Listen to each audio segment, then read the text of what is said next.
entender el por qué. Pero ya le doy admisión a un estudiante y ya. Bien. Entonces acá todos están viendo mi pantalla, en el cual tengo el título, obviamente, Ley de Conservación de la Masa, y vamos a comenzar a mirar cuál es la historia que conllevó al descubrimiento de dicha ley. Todo empieza a finales del siglo. ¿Qué siglo es ese? 18. El siglo XVIII, muy bien. Y todo comienza con este señor, James Watt. En alguna ocasión, en sociales o en física, ¿lo nombraron? Hoy es la primera vez que lo escuchan. ¿No? Ni idea quién es ese señor. Bien, entonces les cuento.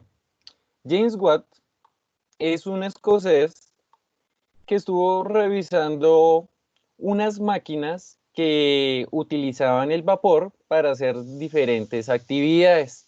Lo que hizo James Watt fue mejorar dicha máquina y propuso una máquina que tenía una aplicación práctica.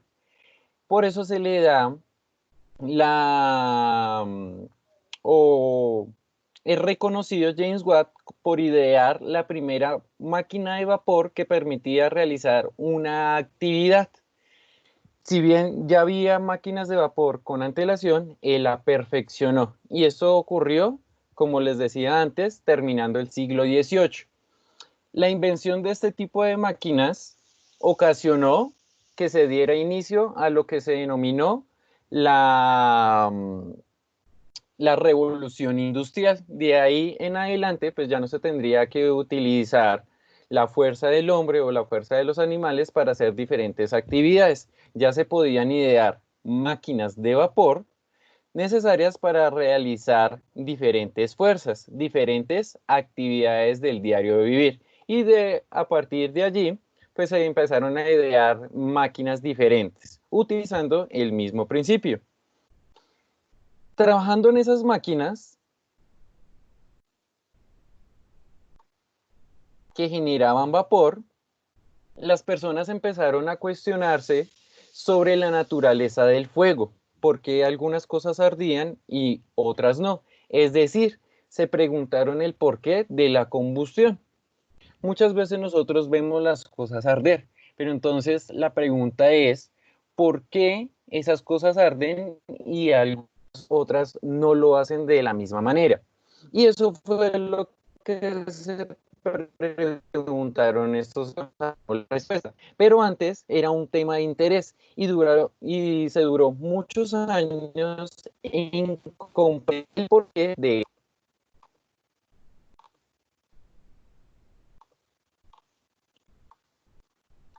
Tiempo después, para intentar explicar el tema de la combustión, llegó un físico y químico alemán llamado Ernest Stan. Ernest Stan propuso tal vez lo que sería la primera teoría de química.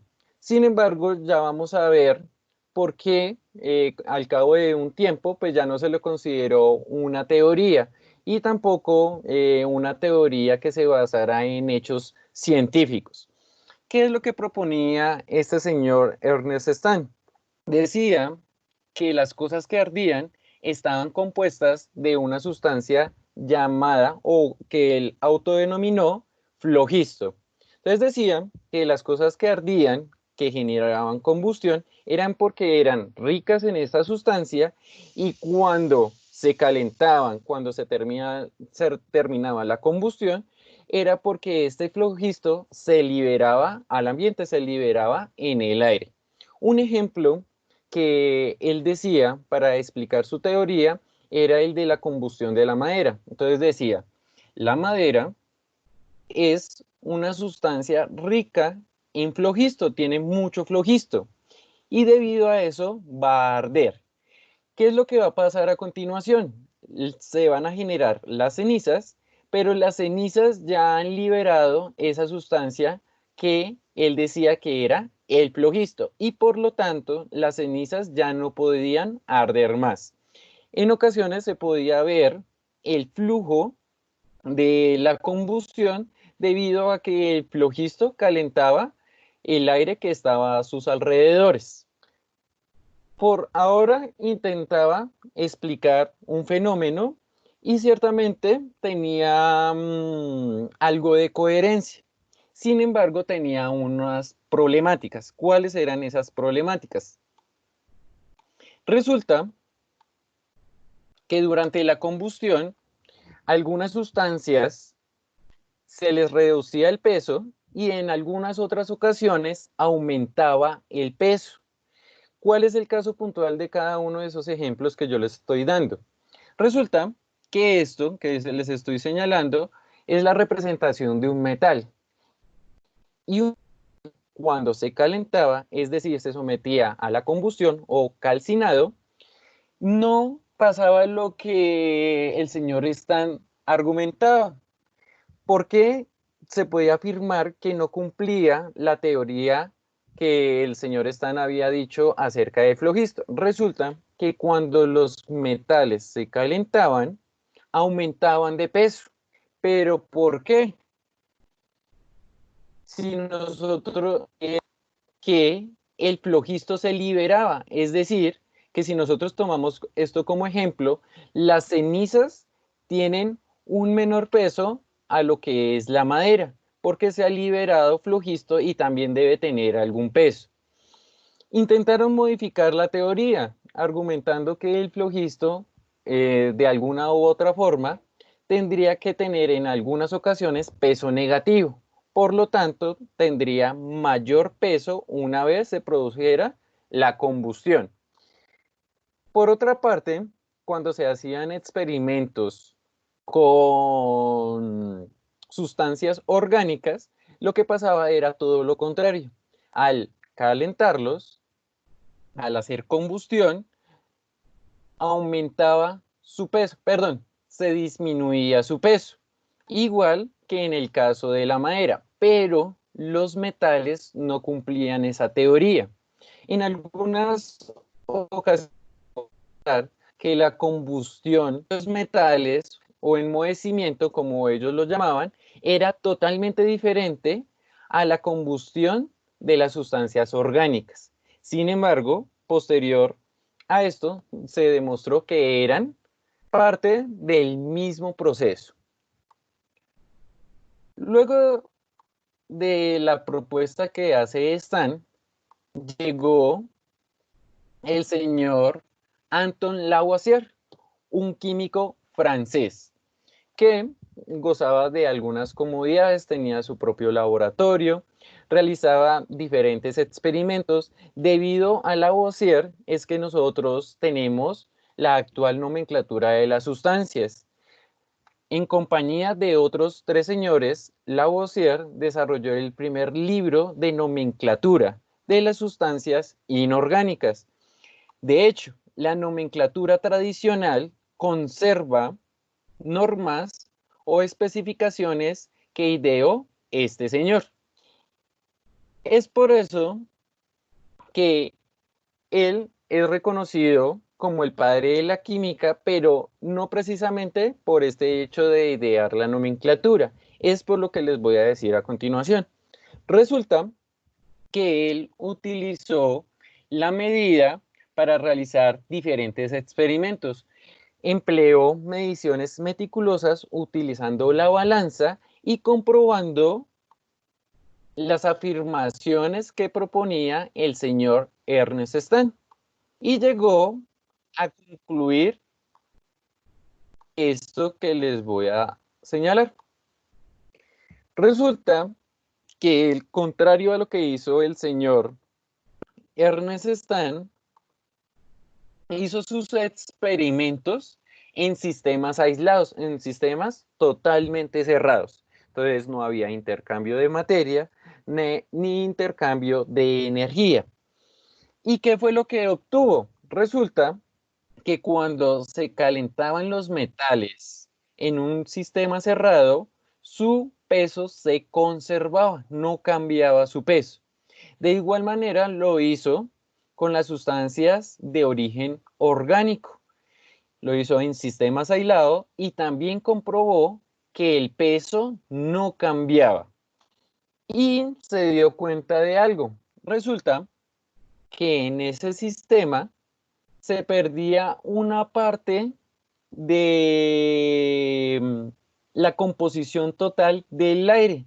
Es decir, que algo que estaba en el aire estaba reaccionando con la sustancia que había sido sometida al calentamiento. Es decir, algo del aire reaccionaba con el metal y acá también pasaba exactamente lo mismo. Algo del aire reaccionaba con la sustancia orgánica. ¿Y qué fue lo que estableció? Él dijo que en toda reacción química, tanto los reactivos como los productos tienen igual masa, sin importar la reacción que sea. Antes y después debe tener la misma masa. Pero ¿por qué llegó a esa conclusión? ¿Y cuál fue el error que cometía Ernest Stan? Resulta que Ernest Stan hacía sus experimentos en sistemas abiertos. En sistemas abiertos colocaba el metal, se producía la combustión, medía el peso. Y en el caso de las sustancias orgánicas, lo sometía a combustión, medía el peso, pero resulta que esa combustión también generaba algunos gases, algunas sustancias en estado vapor. En este caso, por ejemplo, se podía decir que era dióxido de carbono. También en la combustión se liberaba agua. Entonces, eso fue lo que no tuvo en cuenta este señor. Y sí lo aplicó Anton Lavoisier. Entonces, estableció que antes y después de una reacción química, la masa no debe cambiar, debe permanecer constante. Por eso se denomina ley de conservación de la masa. Se conserva la masa únicamente. Otra definición que nosotros podemos encontrar de la ley de conservación de la masa es que la masa no cambia, sino o la materia no cambia en respecto a esa medida del peso de la masa, sino simplemente se transforma. Esa es como la definición resumida de esta conservación de la masa. Y esta fue la historia que conllevó a su descubrimiento. Por eso se le considera a Antoine Lavoisier como el padre de la química moderna. Pero hasta el momento ustedes dirán, pues ahorita es algo obvio de que en esos experimentos que realizaba, por ejemplo, Ernest Stan, pues no se tuvo en cuenta los gases, pero era una de las preguntas que se hacía la mayoría de la comunidad científica en ese entonces. Casi duró un siglo a la aceptación de la teoría de Floyd hasta que llegara este químico a desmitificar pues lo que había hecho el anterior señor y proponer y descubrir la nueva ley que se daba en las reacciones químicas. Bien, y es por eso mismo que ustedes han visto, por ejemplo, en el laboratorio allá de química del colegio, en el lado derecho del tablero está la representación del agua y sus contribuciones que tuvo en este campo científico.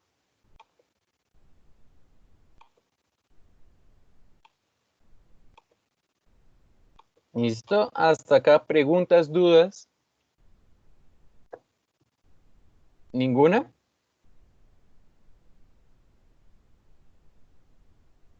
Bien.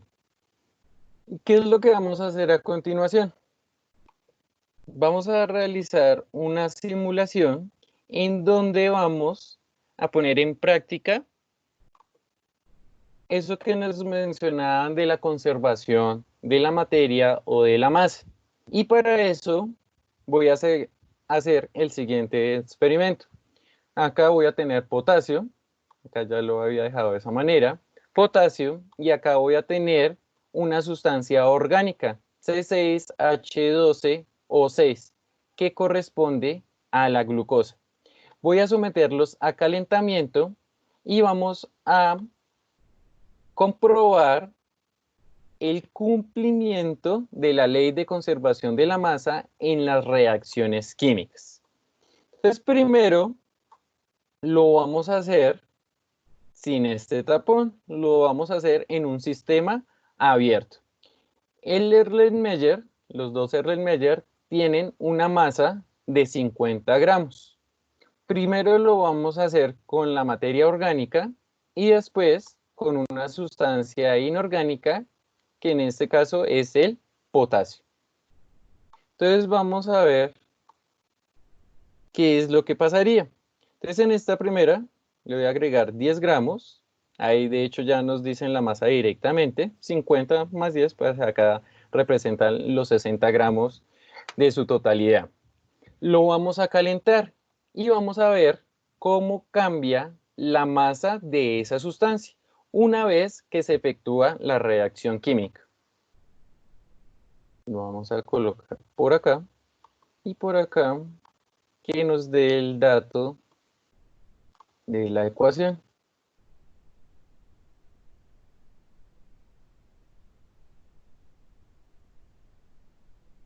Y lo vamos a colocar inmediatamente acá. Esperen que se caliente un poco más.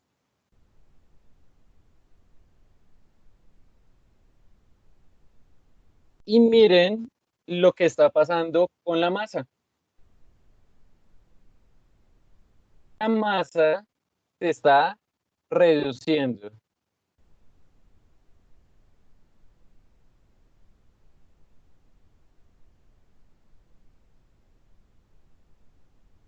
Entonces estaba en 60 gramos inicialmente y cuando lo someto a calentamiento, esa masa se está reduciendo. Al igual que pasaba, por ejemplo, con la madera. La madera al calentarse se liberaban esos gases y las cenizas que quedaban ahí pues iban a tener una masa mucho menor. Eso es lo que está pasando acá. La glucosa se está oxidando, está reaccionando con el oxígeno para producir dióxido de carbono y vapor de agua. Entonces, alguien que me diga por qué la masa se está reduciendo, por qué la masa de la glucosa se está reduciendo cuando yo lo someto a la reacción con el oxígeno.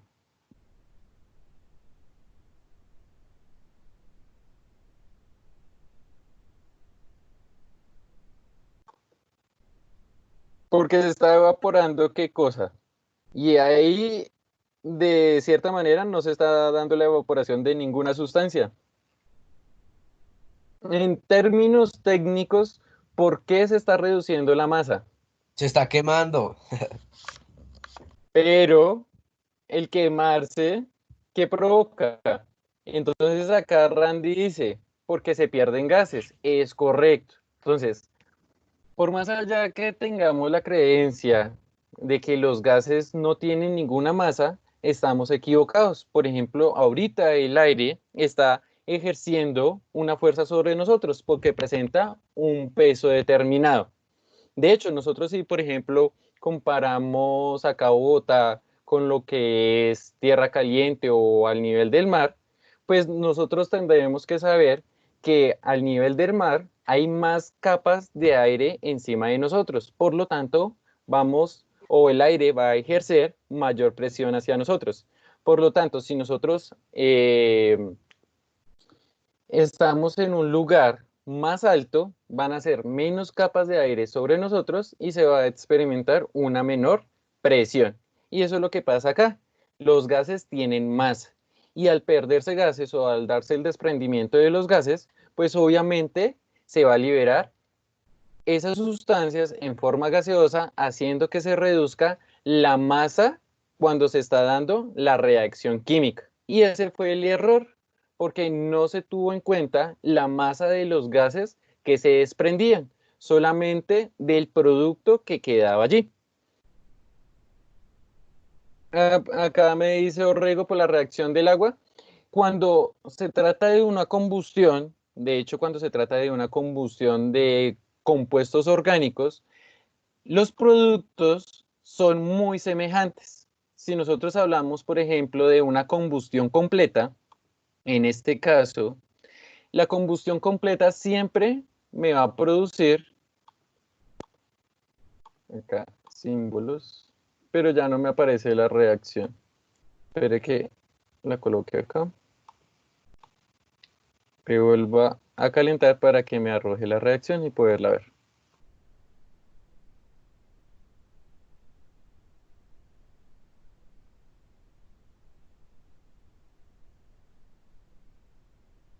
Acá. Esta es la reacción que se está dando. Glucosa en estado de líquido reacciona con el oxígeno del aire y se forma dióxido de carbono junto con agua. El agua y el dióxido de carbono son los productos y la glucosa y el oxígeno son los reactivos. Y si se fijan acá directamente la simulación, me coloca esos valores que les mencionaba al principio, 6, 6 y 6. Acá es un 1, pero el 1 no se coloca en los coeficientes estequiométricos, al igual que pasaba con las fórmulas químicas. En las fórmulas químicas yo no decía, por ejemplo, H2O1, se asumía o se sobreentendía que había solamente una molécula o un átomo. En este caso pasa lo mismo. Se sobreentiende que solamente hay un 1 como coeficiente estequiométrico. Ya les voy a decir, o bien la próxima semana, qué representan esos valores. Por lo tanto, acá ya nos arroja la ecuación balanceada. Bien, entonces ya mencionamos cuál era el error cometido acá. Ahora vamos a ver lo que pasaba con los metales. Vamos a utilizar este otro Erlenmeyer y vamos a someter a calentamiento el potasio. Entonces acá el potasio junto con el Erlenmeyer tienen una masa de 55.45. La voy a anotar por acá en el chat. 55.45 gramos. La masa del potasio. Y vamos a ver qué es lo que pasa cuando se somete a calentamiento. Con un sistema abierto. Listo. ¿Qué pasó con la masa? ¿Aumentó o se redujo? 59.87. 59.87 gramos masa final. Aumentó, es decir, sucedió lo contrario que pasaba con las sustancias orgánicas. Es decir, hasta el momento todo concuerda con la teoría del flogisto.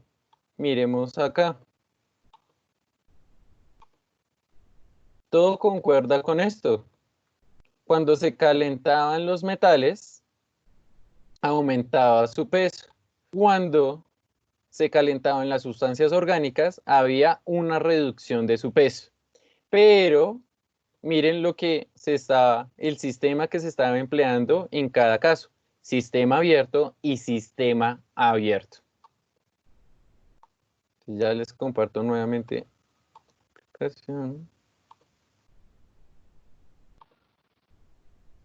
Y efectivamente, eso nosotros lo podríamos haber evidenciado acá. ¿Y por qué la masa de los metales aumentaba? Alguien que me diga el por qué. Al igual que lo hicimos, por ejemplo, en el caso de las sustancias orgánicas. ¿Por qué al calentar los metales hay un aumento de su peso? Porque se expande. No, no es ese el motivo. Al realizar una expansión sigue conservando la masa. Pero entonces, ¿por qué los metales aumentan su peso? No, por ejemplo, si nosotros tenemos agua en estado líquido, agua en estado gaseoso, agua en estado sólido y tenemos la misma cantidad, pues obviamente va a tener el mismo peso si no dejamos que se escapen los gases, por ejemplo, de la evaporación del hielo para que pase a líquido. Todos tendrían que tener, de hecho, la misma masa, que es lo único que cambia de los estados de agregación, cambia su densidad. Por ejemplo, el hielo es menos denso porque tiene la misma masa, pero en un volumen inferior, pero su masa se conserva. Pero entonces, ¿por qué? ¿Por qué los metales sí aumentan su peso? Profe, por el calor que reciben. No, el calor de hecho no es una sustancia, sino simplemente es un catalizador. Permite que se efectúe la reacción química. Pero Mm, nosotros no podemos decir que el calor tiene masa, porque es una forma de energía. ok. Orrego dice por el calentamiento y enfriamiento sucesivo y brusco. No, tampoco se debería deber a eso, porque como ya les decía, el calor no hace que cambie la masa, simplemente sirve para dilatarse o que se produzca un cambio de estado, porque la densidad es mayor, tampoco. Esa no es tampoco la respuesta. Cinco puntos ahí para el que me diga el por qué, de forma correcta, obviamente. Profe, ¿y usted sí puso los míos ayer? Sí, claro. Entonces, ¿quién me dice? Miren que estamos con un problema del siglo XVIII, que hoy en día sabemos cuál es la respuesta, pero muy bien, Karen, acá ya dio la respuesta. Entonces, dice Karen, porque se mezcla con otro de los gases que está en el aire. Muy bien. ¿Y cuáles de esos gases es el que utiliza el metal para combinarse? El nitrógeno. No, recordemos que el nitrógeno El no hidrógeno, es perdón. reactivo, el oxígeno. Es decir, que el metal se estaba mezclando o reaccionando con el oxígeno, produciendo otra sustancia diferente. ¿Qué se produce la oxidación del potasio? ¿Qué se produce de la oxidación del potasio? Oh,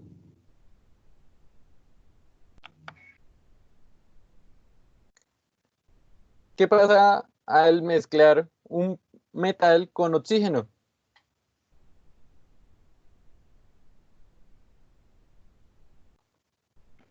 se oxida. Dióxido de potasio, aunque el nombre es incorrecto, sí se produce un óxido, pero no se llama de esa manera. Miremos acá. Sometámoslo de nuevo a calentamiento y miramos rápidamente. Lo vamos a desocupar. Tus químicos, metales, casanterrones, potasio. Y acá que nos arroje la reacción química.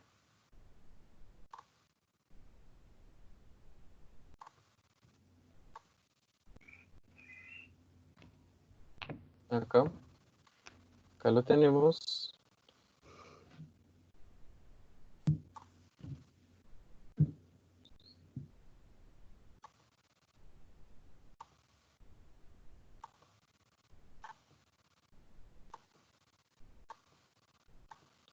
Eh, lo sacamos.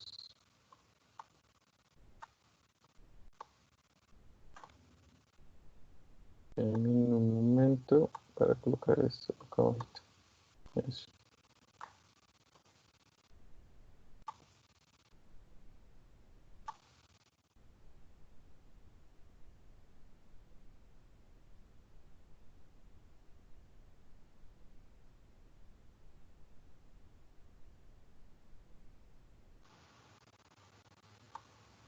Mírelo acá. P, de hecho, acá coincide con lo que decía el compañero. Acá yo era el equivocado. Efectivamente se llama dióxido de potasio, como lo señaló, como lo señaló Jason, el dióxido potásico. Aunque acá combinó dos nomenclaturas, ¿no? Acá debería ser dióxido de potasio. ¿Listo? El ICO corresponde a la nomenclatura tradicional, pero ahí estaría en principio bien. Dióxido de potasio. Esa sería la fórmula química del óxido que se genera. Entonces, ¿qué quiere decir? El potasio se estaba combinando con el oxígeno del aire y al combinarse con el oxígeno del aire, pues estaba generando otra sustancia, que es el dióxido de potasio. Y el dióxido de potasio tendrá una masa mayor, porque sería el resultado de la combinación del potasio y del oxígeno. Bien, eso por ese lado. Ahora vamos a comprobar qué pasaría si yo lo hago en recipientes cerrados. Y lo voy a hacer acá en este caso. Entonces, voy a repetir los mismos experimentos con la glucosa y también con el potasio y voy a comprobar cuál es la diferencia de hacer ese experimento en un sistema cerrado que en un sistema abierto. Listo, vamos a ver. Acá potasio.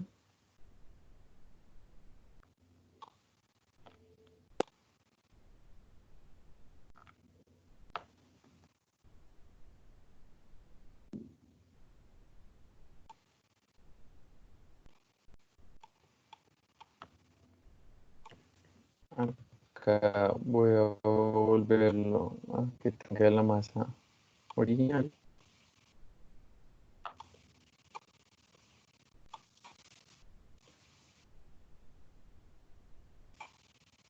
No sé por qué acá me está dando mayor, no, menor masa.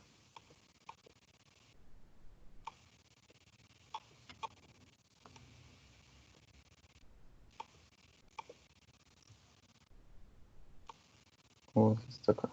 Ah, pues sí, ya tiene.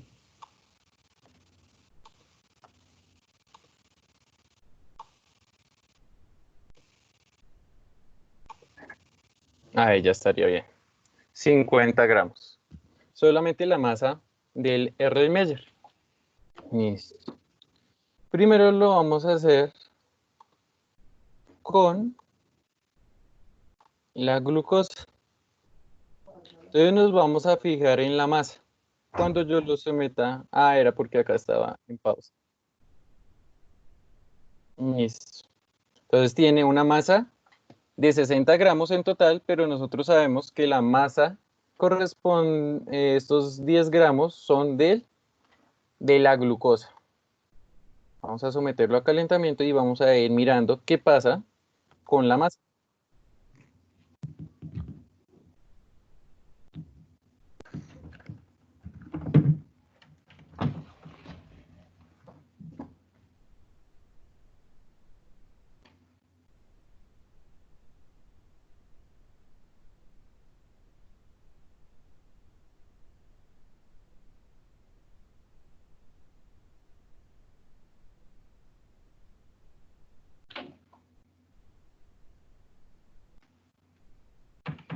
Pero acá hay un problema.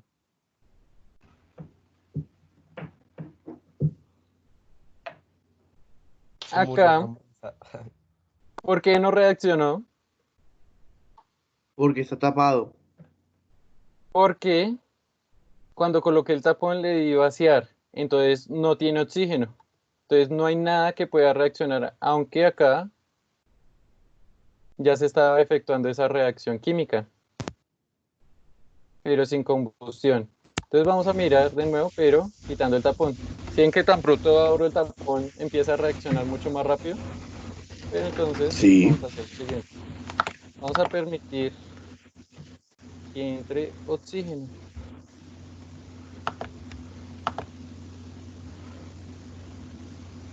Ahí ya tiene oxígeno. Listo. Ahora sí voy a introducir la glucosa y lo voy a tapar. Tiene igual 60 gramos. Lo voy a calentar.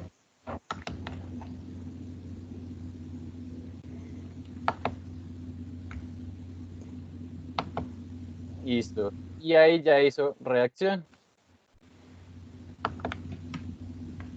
Allá se están efectuando las reacciones químicas. Y vamos a ver qué fue lo que pasó. ¿Qué pasó con la masa? Aumentó, se redujo, permaneció igual. Igual.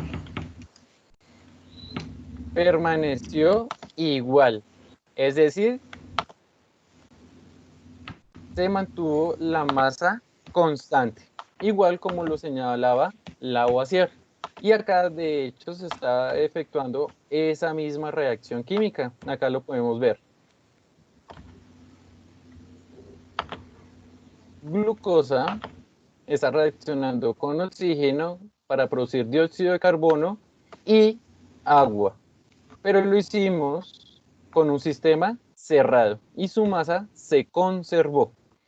Eso mismo lo vamos a hacer también con el potasio para terminar de confirmar la ley de conservación de la masa. Entonces acá voy a introducir el potasio.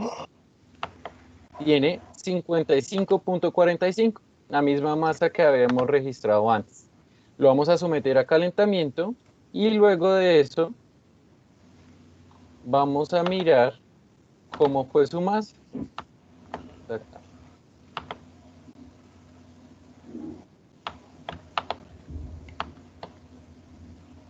Listo. Ay, pero acá no lo cerré, perdón. Acá lo hice tal cual como. Acá necesito el embudo. Tapones pequeños. Sorry. Vamos por acá. Que lo desocupamos.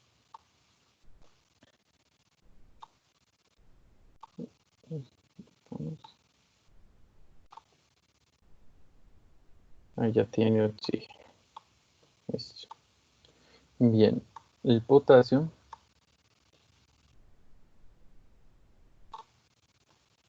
acá, su masa. Acá se va a despreciar la masa del tapón. Acá no me cambia nada. Acá vamos a comprobar que ya haya oxígeno. Listo. Bien. Entonces vamos a someter a calentamiento.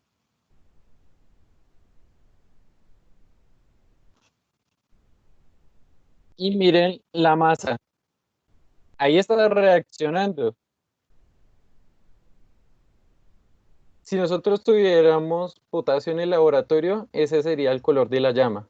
Es el color característico cuando se somete a combustión. Morado. Se está dando la reacción, sigue reaccionando, pero ¿qué está pasando con la masa? La masa está permaneciendo igual. 55.45. Va a permanecer constante. Al igual que pasó con la glucosa, que era una sustancia orgánica.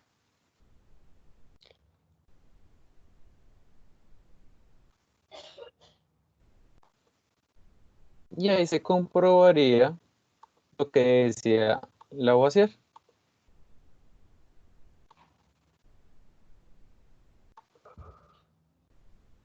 En lo que decía Lavoisier.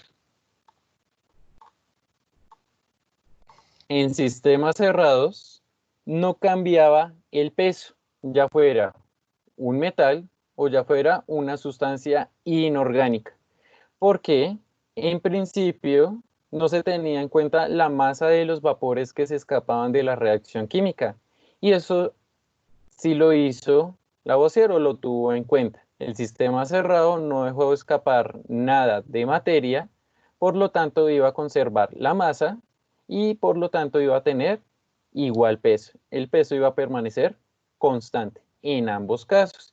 Y eso ocurre en todas las reacciones químicas, sin importar las sustancias que nosotros empleemos. La masa de los reactivos debe ser igual a la masa de los productos. Pensemos en el siguiente ejemplo. Por ejemplo, una vela. Una vela, cuando nosotros la encendemos, aparentemente, o bien, sí se reduce y también se está generando una combustión. Pero si nosotros sumamos al finalizar esa reacción, la masa de la vela derretida, junto con los gases y todo lo demás, va a tener la misma masa que tenía de manera inicial. Entonces, acá pasamos acá. Para colocar algo acá. Quitamos esto. Esto. Y vamos a colocar las reacciones que nosotros vimos. A ver si se acuerdan. Bien, ¿cuál fue la primera reacción que nosotros vimos? ¿Cuál fue la primera reacción?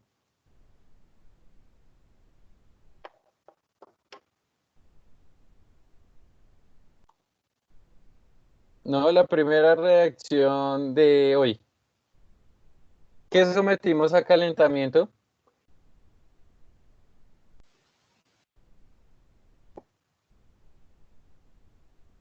La glucosa, muy bien, Caro.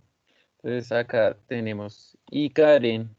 Entonces la glucosa que tenía fórmula C6, cambiamos el color. Listo, ahí.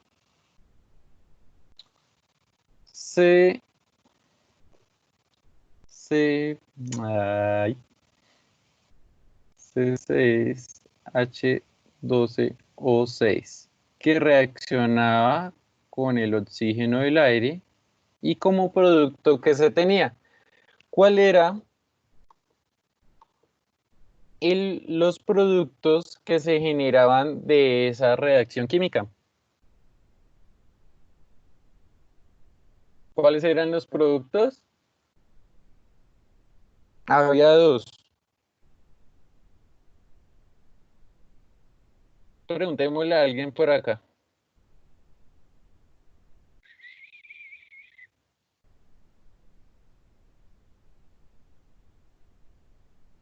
Bien, por acá Randy dice uno, dióxido de carbono, y falta otro. ¿Cuál era el otro producto que se generaba? Agua. Muy bien. Entonces acá venimos y lo escribimos. Entonces, acá era dióxido de carbono y también se liberaba agua. Y vamos a colocar los estados de agregación. ¿La glucosa en qué estado de agregación estaba?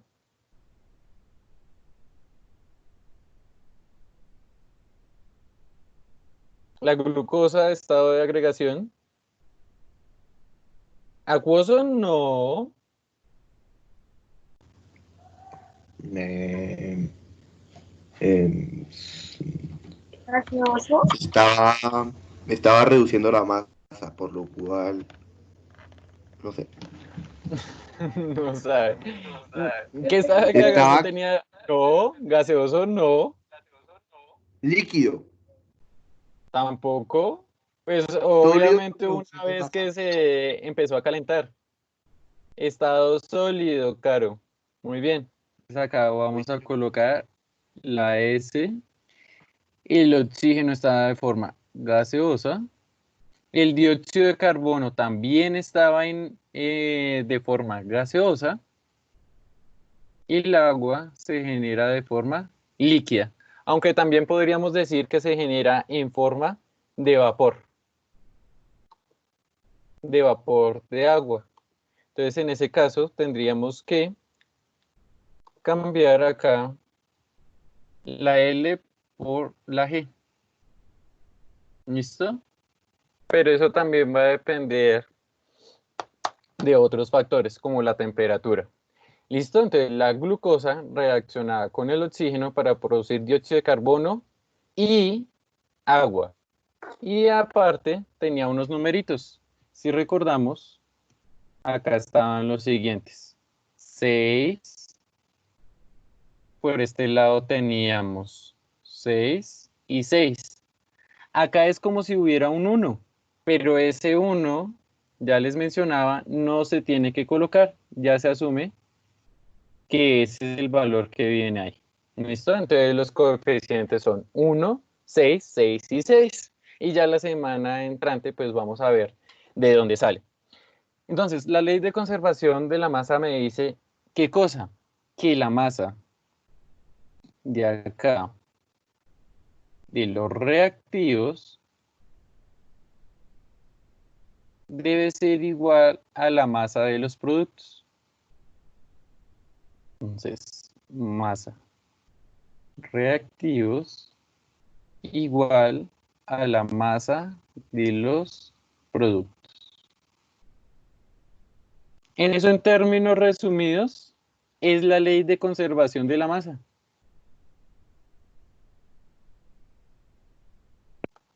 Listo.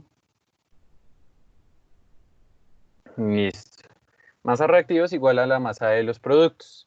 Y ya vamos a ver la semana entrante cómo nosotros podemos determinar la masa de esto, la masa de esto, la masa de esto, la masa de esto, y asimismo poder comprobar de la misma manera la ley de conservación de la masa, pero ya asignándole valores. Y también tenemos la reacción del potasio. El potasio, que estaba en forma sólida, reaccionó con el oxígeno del aire para producir dióxido de potasio, que se da en forma sólida. Acá los coeficientes ya están ajustados. Acá viene un 1, un 1 y un 1. En todos los casos es un 1, porque ya está balanceada. Entonces, acá pasa lo mismo. Estos son los reactivos y estos van a... Y de acá es solamente un producto. Entonces, la masa de los reactantes debe ser igual también a la masa de los productos generados. También acá podríamos decir la masa del potasio más la masa del oxígeno diatómico debe ser igual a la masa del dióxido de potasio. Ahora, ¿por qué hay que balancear la ecuación química? ¿Por qué es necesario conocer esto? ¿Y qué podríamos hacer con esta ley? Pues resulta que, supongamos, tengo esta ecuación, la misma, potasio, oxígeno que reacciona para convertirse en dióxido de potasio. Si yo tengo la masa de potasio y mido la masa del dióxido de potasio, ¿qué podría saber yo? Si conozco esta y esta, ¿qué puedo saber yo?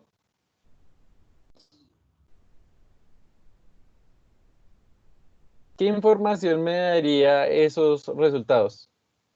¿Que pesan diferente? No. ¿Qué podría saber con esos datos? Miren la última expresión. Masa de potasio igual a la masa del oxígeno. Entonces, esto es lo que se puede hacer. Si yo conozco la masa de potasio, masa del dióxido de potasio que se generó, yo puedo conocer de forma adicional cuál va a ser la masa del oxígeno necesaria para que reaccione con el potasio. Si yo, por ejemplo, tuviera la masa de oxígeno que reacciona con el potasio y la masa de potasio, yo puedo hacer los cálculos correspondientes y determinar la masa que se va a generar de K2, de dióxido de potasio. ¿Qué otra cosa podría saber? Si yo conozco, por ejemplo, la masa del